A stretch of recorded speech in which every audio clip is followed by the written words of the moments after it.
یار یہ ہے بڑے نکمے.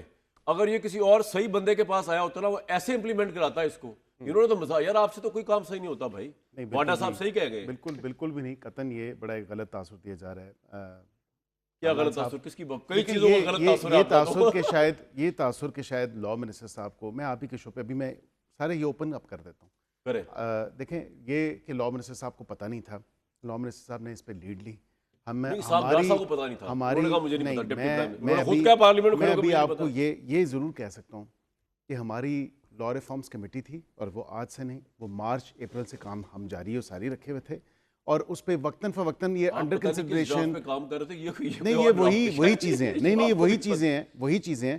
دیکھیں یہ اس کی ایگزیکیوشن کے اوپر میرے سوالوں کا معاملات جو تھا, پہلا سوال یہ رانگ پرسیپشن تو آپ ایک پروگرام میں ٹھیک نہیں کر سکیں گے, تو بہت بڑا موضوع, اس کو چھوڑیں آپ.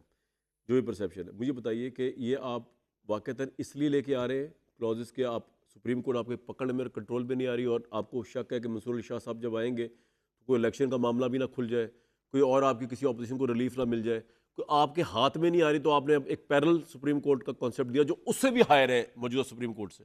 نہیں قطعاً نہیں, یہ بھی غلط تاثر ہے. اس کی وجہ یہ ہے کہ نہ ہم کوئی اس کو پرسن اسپیسیفک کر رہے ہیں, نہ ہم کسی کا راستہ روک رہے ہیں, نہ کسی کے لیے راستہ بنا رہے ہیں. یہ اسٹرکچرل ریفارمز ہیں جو ضرورت ہیں, جو کامن مین ہے, جو عام آدمی ہے. میں بتاتا ہوں نا آپ کو, آپ دیکھیں 60,000 کیسز آپ کے سپریم کورٹ میں الون, تو لاکھوں کیسز لوئر کورٹس میں, اس کے لیے ہم کر رہے ہیں. 90 ترمیم ہیں سی آر پی سی کے اندر, جو کہ میں نے خود لا منسٹر صاحب کے ساتھ میں کام کر رہا ہوں ان پہ, اور وہ بھی انہوں نے فلور آف دا ہاؤس پہ کہا کہ وہ جلد پیش ہم کریں گے. اس میں ٹائم لائنز دی ہیں کہ 1 سال کے اندر ٹرائل بھائی دنیا میں کوئی آپ کی بات ماننے کو تیار نہیں کہ آپ یہ پینڈنسی کیسز کی وجہ سے آپ سب کچھ کر رہے ہیں. یہ تو وجہ نہیں, کوئی صحیح ریزن دینا یار. آئین کی تشریح نہیں ہے. کامن مین کہتا ہے کہ میں 25 سال جب 20 سال میں نے گزار دیے بیہائنڈ بارز. اچھا یعنی کہ آپ کی جو ہائر کورٹس ہوں گی, کامن مین کا ایشو یہ ہے. ہائر کورٹس آپ کی ہوں گی اس وقت, وہ بھی سپریم کورٹ سے اوپر چلی جائیں گی. سن تو لیں, وہ کنسٹیٹیوشنل میٹرز دیکھ سکیں گی. نہیں 199 کے اختیار ان سے بھی لے لیے جائیں گے. نہیں یعنی کہ وہ سپریم کورٹ سے اوپر چلی جائیں گی نا, آپ سمجھے نا. جو ہائر کورٹس ہیں وہ تو دیکھ سکیں گی, سپریم کورٹ نہیں دیکھ سکے گی. دیکھیں 184(3) کے تحت اس کے سارے اختیارات ختم. ہاں ختم. دوسری بات یہ, چلیں مجھے بتائیں آپ, اگر آپ کی یہ پاس ہو جاتی ہے تو یہ جو لائرز کا ریئیکشن آئے گا, آپ کو پتہ ہے ایک دفعہ مشرف صاحب کے اگینسٹ آیا تھا تو حکومت ہل گئی تھی. بڑی مضبوط تھی آپ کی, مضبوط حکومت نہیں ہے. لا منسٹر صاحب خود پاکستان بار کونسل کے ممبر رہ چکے ہیں, اور وہ کہہ چکے ہیں, کہتے ہیں یہ لے کے جائیں یہ ورکنگ پیپر, اور یہ بتائیں ایک لانگ سٹینڈنگ ڈیمانڈ رہی ہے تمام تر لیگل فرٹرنیٹی کی بھی, جی کانسٹیٹیوشنل کورٹس ہونے چاہیے.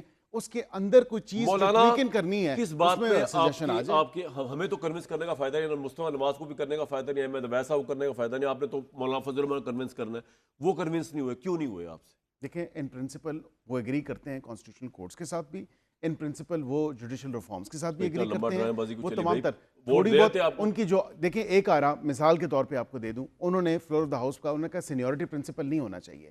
اب یہ اس کو مصطفیٰ صاحب اگر یا اویس صاحب, احمد اویس صاحب ڈیفینڈ کریں, وہ کہتے ہیں کہ یہ سینیورٹی کیا ہوتا ہے, یہ تو نہیں ہے. اس کے تمام تر چیزوں کو اس کو اوور آل دیکھا جائے, اس کی ایکسپیرینس کیا ہے, اس کی ریپوٹیشن کیا ہے, اس کی انٹیگریٹی کیا ہے. اس کی نہ ریپوٹیشن ہوگی, نہ انٹیگریٹی ہوگی, نہ ایکسپیرینس ہوگا. وہ کہتے ہیں 4-5 کا جو پول ہے, وہ جو سینئر موسٹ 4-5 ہیں ان میں سے دیکھ لیں آپ. مصطفیٰ صاحب آپ ایگری کرتے بڑی انہوں نے بات کر دی, اور انہوں نے آرمی چیف کے جو سلیکشن ہوتی ہے اس سے بھی ریفرنس دیا ہے بار بار. کیا وہ کہتے ہیں وفاقی وزراء نے کہ اس کا بھی تو پول, مطلب کہ جو آرمی چیف کا ادارہ ہے ٹیکنیکلی وہ پرائم منسٹر کے ماتحت ہے, جس طرح ڈی جی آئی سی ہوتے ہیں وہ پرائم منسٹر کے ماتحت ہوتے ہیں.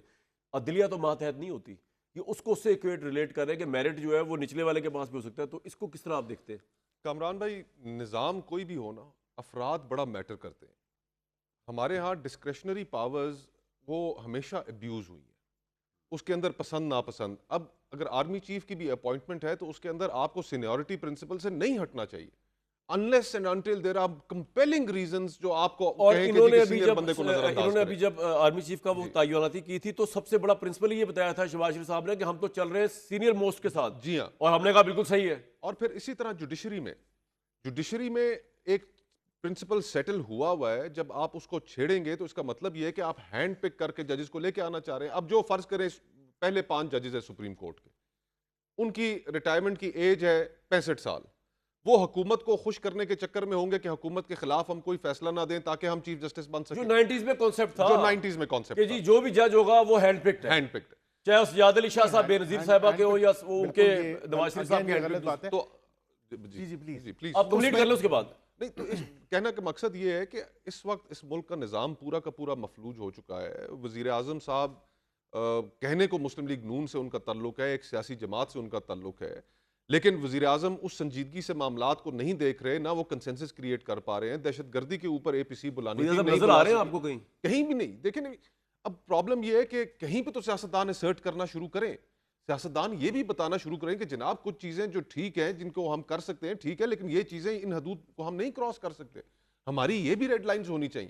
لیکن سیاستدان یہاں پر لیٹے ہوئے ہیں اس وقت, جو حکم آتا ہے جو پرچی آتی ہے اس کے اوپر منو عمل کرتے ہیں. ملک کے مفاد ضرور جواب دیجیے گا آپ لیٹے ہوئے, لیکن میں اگر احمد عبید صاحب کو بھی انگیج کر کے پھر اکٹھے آپ جواب دے دیں.